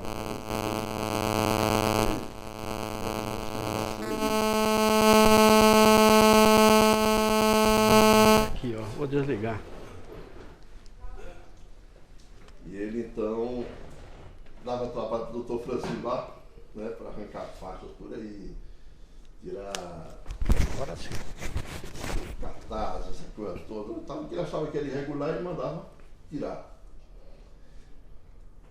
E o mais interessante é um candidato, um jornalista, J. Pingo. Esse camarada lá, ele montou uma cabinezinha, uma coisa lá em frente Eu estou começando, em frente o Conjunto Nacional. Ah, é? Dando para o teatro. Ele montou e ficava ali dentro distribuindo material, conversando com você, quando via a denúncia que esse camarada está, entendeu? Montou essa cabinezinha, como é que chama isso aqui, né? Guarita. Guarita. Entendeu? Está lá. E o desembargador então mandou tirar. O juiz mandou tirar porque ele estava no lugar impróprio, não podia estar usando. E foi o doutor Francimar, e o cara quis sair dentro da... Eu não vou sair não. Entendeu? Aí, então eu vou ter de remover isso aí. E o senhor vai ter com o caminhão ali já preparado. Me telefonaram. Entendeu? Olha, o J. Pingo está aí de grande problema. E o diretor-geral do TRE está aqui para tirar o homem de levar de qualquer jeito a cabine com o homem dentro, essa coisa toda. Entendeu? Ele era meio maluco, cara. E eu fui lá, entendeu, para conversar com o Francimar e conversar com o cara. Né? E convenci, entendeu? E ele. Não foi mais a hora, eles fizeram tirar com ele dentro, colocar no caminhão e levar para o depósito. Entendeu? E outra coisa, doutor. Eu tinha de falar com ele na sala dele, que era na nossa senha. Deu uma senha. Não abria a porta para ninguém. Não abria. Não abria a porta para ninguém. E teve o editor do Cidade do Correio Brasileiro, chegou e falou, ele me fez um ofício do Correio Brasiliense, entendeu? Vai processar o Correio. Não, porque eu consigo condenar o Correio porque ele está publicando entrevista do candidato. Eu preciso conversar com ele para saber, afinal do mundo, o que é possível fazer. Eu fui falar com ele. O Correio quer, entendeu, saber como proceder, porque você se publica uma entrevista com um candidato, você diz que não pode. Viu? E ele, não, eu recebo o rapaz, eu converso com ele. Entendeu? E eu falei pro repórter, eu digo, você vai, ele vai receber muitas horas. Entendeu? E o camarada disse, eu estou levando aqui um gravadorzinho aqui. Aí eu digo, tudo bem. Entendeu? Aí ele entrou já armado com um gravadorzinho, começou perguntando, o juiz respondendo. No dia seguinte saiu meia página do Correio Brasileiro com a entrevista do Celso Augusto. Eu entrei lá e disse, rapaz, eu estou impressionado com a memória desse. Tudo que eu falei, entendeu? Ele gravou tudo, ele virou para ele, gravou? Eu digo, não, gravou na memória. Eu acho muito importante seu depoimento, porque eu desconfio que a partir de agora pare uma suspeita a respeito desses grampos. Você deve estar envolvido nisso. Aí está envolvido. Doutor Gé, e o primeiro dia de apuração? Não, de apuração não, o primeiro dia da propaganda eleitoral lá na TV Brasil. Ele ficou lá ao vivo. Entendeu? Todos os representantes do partido, outras pessoas do eleitoral, todo mundo numa sala esperando lá com a tela para começar oficialmente a propaganda eleitoral no Distrito Federal. Então lá. 5 minutos? Quantos? 10 minutos? Ele estava cortando a censura já prévia. E ele cortando, não saía da. O Correio Brasileiro depois publicou uma charge, entendeu? Muito interessante, como fosse um índio americano daquele cocado bem caído aqui embaixo, assim. Mas em vez de penas, eram tesouros. Fui da propaganda eleitoral lá. Entendeu? Ele fez coisa ali. A desembargadora do telefonou e disse, meu amigo, vem aqui, que o Carlos Augusto está no banheiro, trancado, e ele preso do lado de fora. Eu subi, ele estava pulando. E eu digo, vamos chamar desse jeito. Eu digo, não posso mandar, não. Entendeu? Estou aqui fazendo o trabalho deles. Não, eu digo, vamos lá. A desembargadora está no gabinete dela, entendeu? Eu falei, não vou não, porque você vai meter o microfone na minha boca. Ele disse, não responde, não diz nada. Entendeu? E realmente todo mundo esperando ali. Eu na frente, ele atrás, logo atrás, entendeu? E a televisão, repórter de rádio e jornalista, todo mundo perguntando, ele calado, atrás de mim. Aí entramos no gabinete, a desembargadora estava aguardando lá. Ele disse, esse subindo do Jéssica, eu fico. Eu ia lá falar com ele, ele baixava lá uma resolução, qualquer coisa lá, e a imprensa ficava sabendo que queria. Daí eu ia lá. Aí eu digo, a imprensa quer saber se. Não, a imprensa eu não dou. Eu dou para você. Meu amigo Jéssica. Agora você passa para a empresa, a responsabilidade é sua. Eu não estou aqui para pedir para mim, eu quero para passar para a empresa. Não, tudo bem, mas o problema é seu.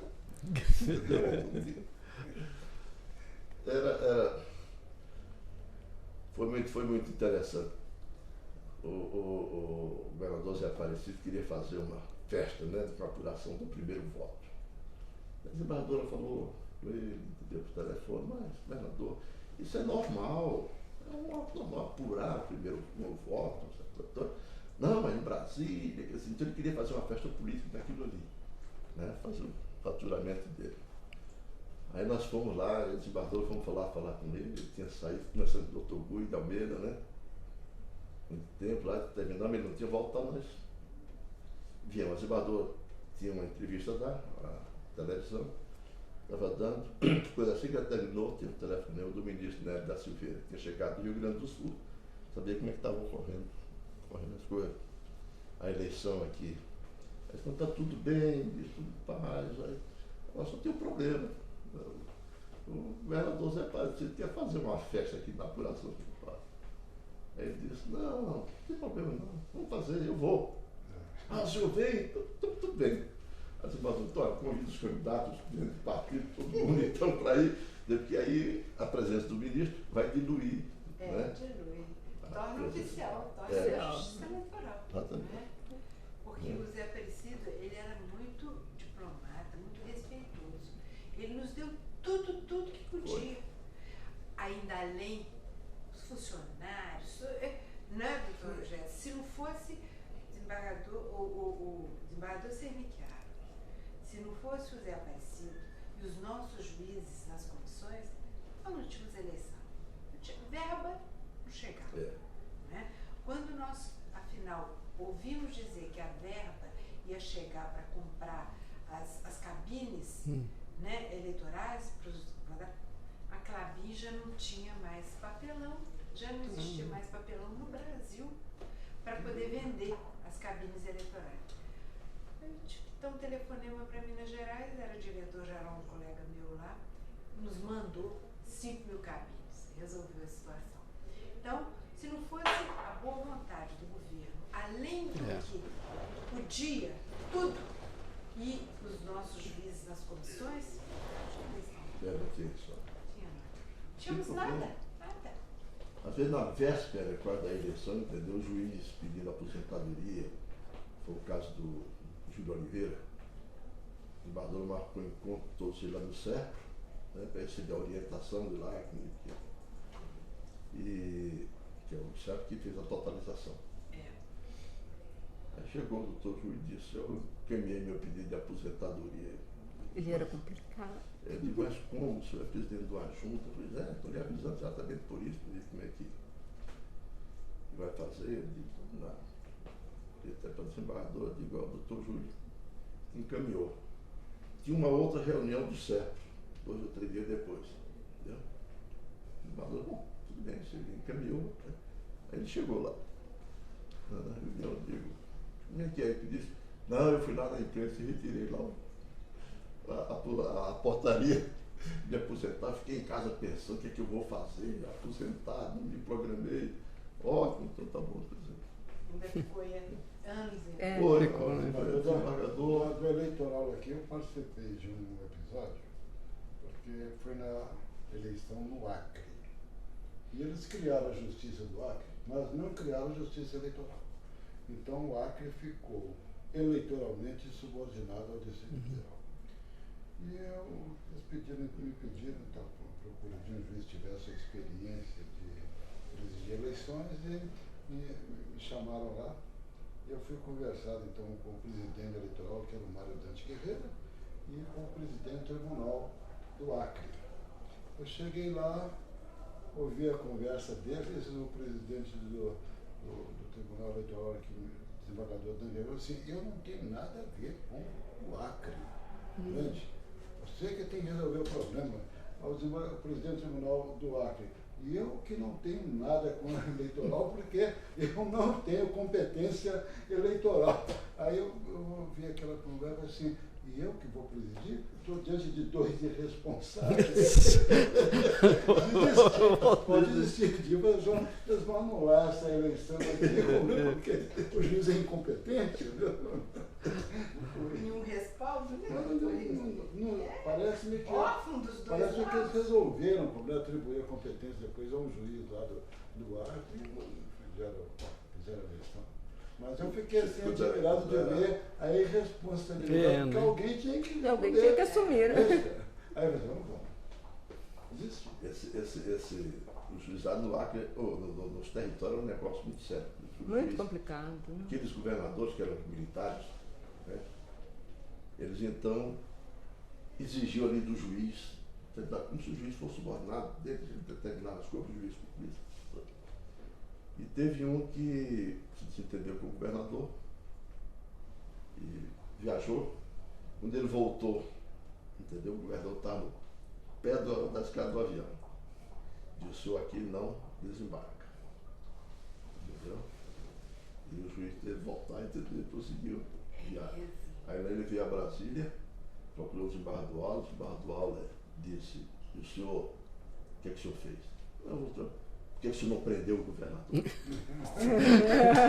Por que o senhor não prendeu? O senhor devia ter prendido o governador. É muito fácil falar daqui. Estava longe, né? Que situação. Eu me lembro desse juiz. Né?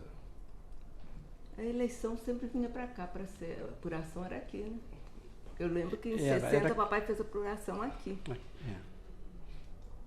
Eu acho Rondônia, Roraima, não me lembro. Vinha as urnas pela. Foi criado no Tribunal Eleitoral. Pois é, porque o Tribunal. E papai na época era juiz eleitoral, né? Eu me lembro. Justiça do e território. É verdade. Porque foi criado o Tribunal Eleitoral, o Distrito Federal virou da Guanabara, Estado do Guanabara. Tribunal Eleitoral do Ô, Estado de Gésio. Amapá. Então, quer dizer, E perdeu o vínculo com o Estado. houve essa situação anômala de criação, elevação do território a Estado, criaram a justiça, mas Esqueceram do eleitoral. esqueceram do eleitoral. O que aconteceu praticamente no Brasil? Veio a lei de organização judiciária aqui, mas foi uma coisa feita parece que de emergência. O Oliveira Brito, que foi o relator disso aí, entendeu? Quer dizer, são 2 artigos que se referem ao Tribunal Eleitoral da lei. 754. Entendeu? 2 artigos que se referem à Justiça Eleitoral. Pode voltar ao Tribunal de Justiça? Vamos, voltamos. Isso é para o subconsciente dele achar os. Mas o É, César procurar, pode porque- contar uns é, casos é porque ele particulares tem- quando ele viajou é. para o território com o desembargador Honório, foram fazer concurso lá em. Essa. O desembargador Honório também é uma figura. E outra, quando eu fui lá para o Amapá, da instalação para a instalação do. Você não foi? Não, Foi não, né? não fui não. Do Judiciário no Amapá. Lá eu fiquei. Mas isso foi do Nós concurso. tivemos ouvimos os 2 desembargadores, né? O Dr. Douglas contou da visão dele. Conta, doutor Gésio. E então tinha um desembargador que os desembargadores já passaram para mim e diziam, Gésia, tá dando uma de babá, Gésia. Digo, estou. Você deixa o colega de vocês aí. Entendeu? E eu digo, eu não posso deixar assim não, tem que ficar cuidando dele aqui, coitado. Não foi, bebeu o tempo todo. Entendeu? E eu cuidando lá dele pra. Entendeu? Isso até chamei o garçom e falei assim, olha, diz pra ele que não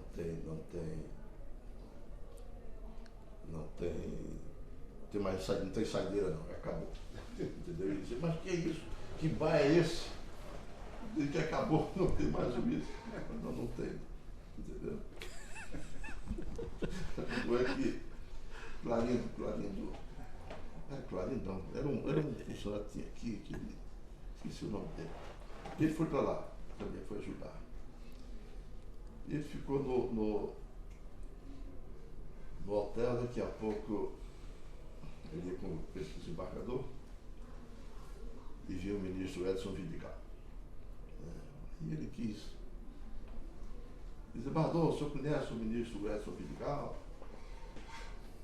Ah, o senhor que é o Edson Vidigal? Tenha cuidado. Seu arqui-inimigo está aqui. Aí ele disse, quem é meu arqui-inimigo? Ele disse, Irajá Pimentel. Não, meu inimigo não, porque ele tinha uma ação contra o Irajá. Entendeu? O Edson. Afirmação contra. Entendeu? Não, aí o outro veio para mim e disse, rapaz, acho que fiz uma besteira. Eu fui apresentar o voto para menino. Digo, rapaz, não faça isso. Você acompanha, mas não tem de estar. Apresentando. E aí, doutor Gésio? Mais alguma coisa, doutor Gésio? Desembargador, na hora que nós fomos para Aplicar prova de juiz. aplicar provas, eu estava com o diretor aqui do TRE. Aplicar a prova de juiz lá. Fomos eu era chefe de gabinete do Honório. Peraí. Foi Francisco Marcos. Francisco era, não sei se era diretor aqui. Francisco Era o chefe de gabinete do Cerniquiário. É. Era o chefe de gabinete do Cerniquiário e eu era o diretor aqui do TRE. Nós fomos aplicar as provas. E tem uma coisa muito interessante que o desembargador Honório chegou de manhã, entendeu? E nós fomos, eu aluguei, eu fui encarregado de alugar o espaço, fazer, comprar o lanche, tudo isso, o tesoureiro. E então nós alugamos, aí de manhã fica o Honório dele. Honório era. Não, o desembargador Honório. Era ele, isso mesmo, ele era lá. Ele disse, cadê o rascunho, papel de rascunho? Entendeu?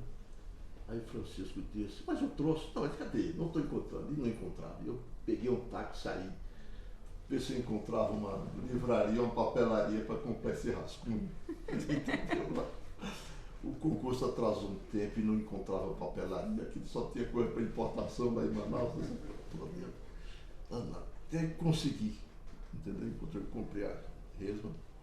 Quando chegou, ele disse, já está aí, está tudo aqui, o nome. Entendeu? Porque o Francisco, não sei onde é que ele está com a cabeça, ele não sabia onde colocou esse papel. Não, tudo bem, então está aqui. Pronto. Aí ele telefona para cá, que teve uma dúvidazinha no processo, e falou que ela disse, olha, o Juscelino passou mal no Supremo, não foi? Foi no Supremo, foi. No Supremo, passou mal lá. Aí o nome impressionado com aquilo, entendeu? Aí, na hora de ver o lanche de manhã, ele disse, ele começou a passar mal. Vamos lá. Passa mal, rapaz, esse lanche que está me fazendo mal. Eu digo, mas você acabou de comer o lanche. Não é possível. Não só pode ter sido. Não, vai ter que foi a história, entendeu? Esse Barão Cernicchiaro falou para você Não é isso, sanduíche, é sanduíche, entendeu? Eu digo, mas ninguém está passando mal aqui, só você.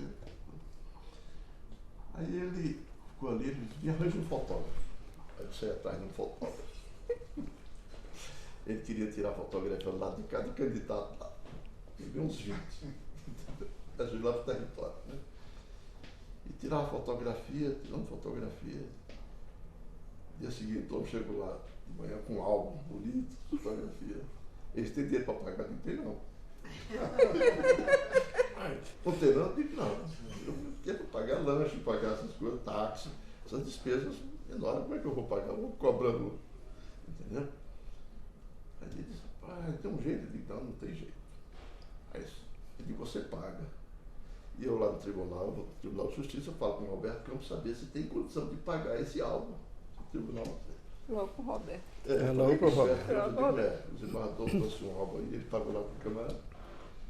Aí ele disse, tem condição de pagar? Não tem já. Ele vou pagar o álbum. Digo, então. Aí falei para ele, digo, tem jeito não. Já pagou.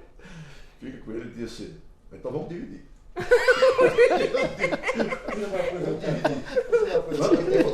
Tem fotografia sua também, então pode ficar com ela. Não, rapaz, igual. Ele já começou, né? Nós saímos, terminada a prova lá, nós tínhamos que pegar o avião, e ele disse, vamos chegar a tempo lá no aeroporto. Eu digo, vamos, se não tiver, sair agora, tem um avião que sai melhor. De noite? Eu não viajo de noite. No escuro? Não viajo no escuro. No escuro não. No escuro eu não viajo. Aí chegou aqui dizendo que eu que falei isso, entendeu? Que eu não viajava, estava morrendo de medo. Mas ele disse que conheceu o comandante, não foi? Ele quis ir a cabine conhecer. Nós chegamos no aeroporto aqui, aí viu uma tripulação, ele olhou, tinha um cabecinha branca, ele disse, será isso o comandante do nosso navio? Do nosso avião? Eu digo, não sei, porque ele disse, está muito velho. Esse homem não pode estar louco. Ele pode ter um negócio lá em cima. Nós sentávamos, estava a Marina, a Rosália, dele, da frente, eu e ele, atrás. E ele chamou a aeromoça, daí disse, eu poderia depois dar uma olhada da cabine para ver. Mas tudo bem. Eu aviso lá, pessoa, o avião levantou o voo, a moça foi lá e falou, se eu quiser ir agora, ele foi voltando a minha mão e disse, é um bem novinho, aquele cabeça branca. Só conferir. Ele foi lá para conferir. As histórias. Mas ele não foi visitando lá a Zona Franca e ele com a capanga. E ele ia ver um negócio lá e deixava a capanga. Eu digo, olha, rapaz, só a capanga, deixando a capanga aqui em cima do balcão. E o tempo todo eu não vou mais sair com ele, não. Está cuidando da capanga dele o tempo todo. Aí eu tinha saído no dia seguinte, voltando, eu fui sair do hotel. Ele, Rosália e Marisa, ali, né? Marina. Marina. Aí ele disse, você chegou, vamos? Eu digo, não, agora eu vou tomar um banho, depois eu vou. Aí eu me encontro com você lá no mercado. Falei assim pra ele, tá bom. Aí, no meu banho saí, entendeu? Daqui a pouco, contra Marina e Rosário. Aí disse, Jéssica, cadê meu amor? Eu disse, vai, mas sabe com você? Não, ele ficou lá no mercado esperando você. Jéssica, ele vai se perder. Olha, entendeu? O que você vai fazer? Eu digo, olha, é o único que está aqui, paletó, gravata e colete, nesse calor todo de Manaus. Vai ser fácil. É fácil de encontrar. Até hoje, né? E acharam, né? E acharam. Não, daqui a pouco lá vinha eu vi quando ele vinha, e vi um camarada com um Papai Noel desse de inflar bem grande atrás. E ele só foi bom você ter vindo um desse Papai Noel aí, que ficar para enchendo o tempo todo aqui. Então, eu já tô dando pela metade aí, eu digo, não, ele não vai querer não. Com as mãos cheias de uma caixinha de tesourinha, aquela tesourinha dobrável. Ah, sim. Comprou umas 3 caixas daquela, uma centena de tesourinha, aquela tesourinha dobrável, para levar para o cerro, para dar uma distribuir lá com os amigos dele. Jorge, agora eu gostaria de fazer assim, uma pergunta, não é propriamente uma pergunta, né? Mas eu acho que é um certo apelo para vocês três. Compreende? Você sabe perfeitamente que aqui no tribunal tem alguns projetos. Um projeto que eu acho muito importante é essa questão da integração de os servidores na ativa e também aqueles que já estão aposentados. É isso? E vocês três têm uma responsabilidade muito grande. Né? Isso aí, são funcionários exemplares, né? Líderes e mais, é que vocês detêm uma história aqui no tribunal. Isso. Então eu acho que vocês deveriam estar mais próximos do tribunal. Pois não. Isso fica aqui então a este apelo. E se vocês quiserem também deixar alguma mensagem aí para os servidores, que eu acho que é muito importante. E sugestões também. E sugestões. Eu tenho para mim que a grande responsabilidade que todos nós temos é de sermos cooperadores, não é isso? A gente não perde essa qualidade, essa condição de um cooperador para um bom êxito, para algumas inovações e também, principalmente, para essa questão de uma integração de todas aquelas pessoas que serviram o tribunal. E eu penso que nós precisamos de ter assim, mais amor aqui à instituição. Isso não é o caso de vocês, mas eu acho que é uma das coisas que nós precisamos de criar aqui um ambiente assim, de fraternidade e mais não ficarmos distanciados do tribunal. Né? Então já foi criado esse projeto aqui e eu acho que vocês têm essa responsabilidade, tá? De estar mais próximo aqui do tribunal, buscarmos essa integração tão desejada do tribunal. Eu acho inclusive o aposentado às vezes fica muito isolado, não sabe o que passa. Né? Não sabe nem onde ficar aqui no tribunal. Hoje mesmo eu tive uma decepção horrorosa aqui. Foi. Natália, bom, agora vamos falar nas sugestões e depois a gente corta e fala informalmente, né, Márcia? Bom, eu do meu lado eu acho que deveria sempre haver no fim do ano uma confraternização, na época da Páscoa. Antigamente você se lembra que havia isso. Inclusive eu trouxe a fotografia da primeira Páscoa que houve aqui no tribunal, as fotografias. Eu acho que devia, também por parte do pessoal em atividade, né? Para a gente não ficar tão alijado. É verdade. E devia, porque a maioria dos aposentados, eu não sei o porquê, né, que se aposenta não quer nem passar aqui na frente do tribunal, né? Muitos deles. Então, acho que seria um trabalho que nós poderíamos fazer, lógico. né? Nós poderíamos fazer esse trabalho. Entrar Entrar em contato com todos eles. Esse projeto, Vanessa, está praticamente assim morto. Está, né? O que me parece é que a gente deveria fazer uma provocação. Pois é. Como a gente pode fazer uma melhor integração entre servidores aposentados e servidores ativos? Você fez referência aí à Páscoa, mas acho que a gente deveria pegar várias datas. Pois é, eu disse isso como exemplo. Como exemplo. Dia das Mães, Dia dos Pais, a independência que foi ontem. O Dia da Justiça, principalmente, né? Então, seria assim, uma motivação para as pessoas se encontrarem, trocar ideias mesmo. Eu acho que seria muito importante para, principalmente, a questão da qualidade de vida. Eu creio que o aposentado ele não pode ficar assim completamente, alguns ficam completamente isolados, eles não têm liberdade, não se sentem bem de chegar aqui. Não é isso? Isso é que me parece que é o... eles pensam, acham que vão ser mal recebidos, né? Eu acho Mas, que... doutor Rios, inclusive, uma colega nossa esteve aqui, eram duas. Quando elas chegaram, falaram assim, a velharia do tribunal já está chegando. Pois então, esses que estão entrando hoje, os que estão entrando hoje, eles se esquecem que daqui a 30 anos eles também vão ser os aposentados. Que vão estar aqui. Se não morrerem, né? Pois é. Conseguirem Nós chegar ainda lá. conseguimos aposentar, né? E eles não. Aliás, ela ficou muito magoada com isso. Pois é. Quem foi? A funcionária foi a Olga com a Moema que chega. A Olga é uma que está aqui desde 62. Agora a Olga, tadinha, acho que ela não pode falar que ela está bem esquecida. Eu tentei conversar com ela. Ela pergunta assim, quem é que esteve aqui em casa ontem? Na sua casa, como é que eu vou saber? Mas nessa época ela me ligou, ela estava muito aborrecida com isso. Lá no eleitoral há um melhor entrosamento do que aqui, né, doutor Chance? E a que o senhor atribui isso?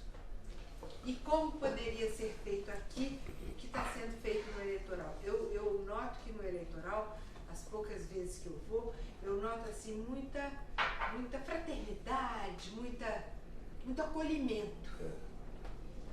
Que aqui eu acho que não tem tanto. Até um certo tempo teve.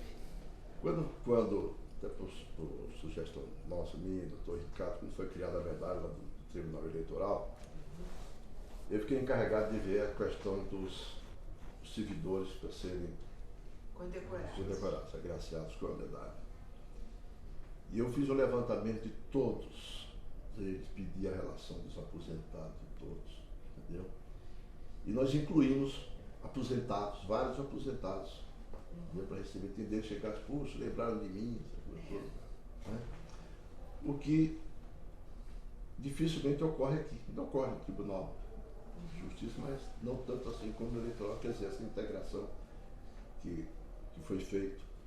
Depois, isso foi a primeira outorga, a segunda já foi feita por desembargador Leste, não havia um aposentado, entendeu, que recebesse, entendeu, a medalha. Eu tive relação, eu estava com todos eles, fiquei, depois não teve um aposentado dessa vez aqui. E veja, senhor, o que um juiz, o que um desembargador pode fazer se não tiver os funcionários ao lado? O que a gente pode fazer? É nada. Então, o senhor vê o seguinte, nós levantamos a relação, onde eu estava lá com o diretor, entregamos a relação dos aposentados lá para o serviço de comunicação. Olha, todo evento que houver aqui, convoque os aposentados, dá o convite para os aposentados. Muitos deles compareciam, muitos, entendeu?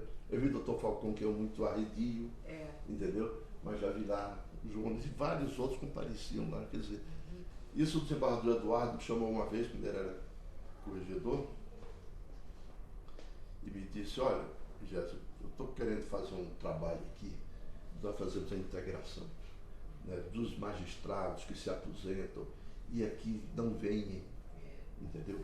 Ele disse, ele até citou o caso do Pingreira. Pingreira, ninguém vê o Pingreira não vê aqui. Né? Ele está aqui? Está em Brasília? O desembargador Carlos Augusto me disse, olha, eu só vou ao tribunal, entendeu? Quando eu vou ao Banco do Brasil. Entendeu? Eu não via também, não. Ele falou isso comigo também. Né? O desembargador Eduardo Alberto, inclusive, complementando o que o senhor está falando aí, ele telefonou, mandou a secretária telefonar um dia lá para minha casa, me convidando para um chá. Eu falei assim, eu vou, imitando o desembargador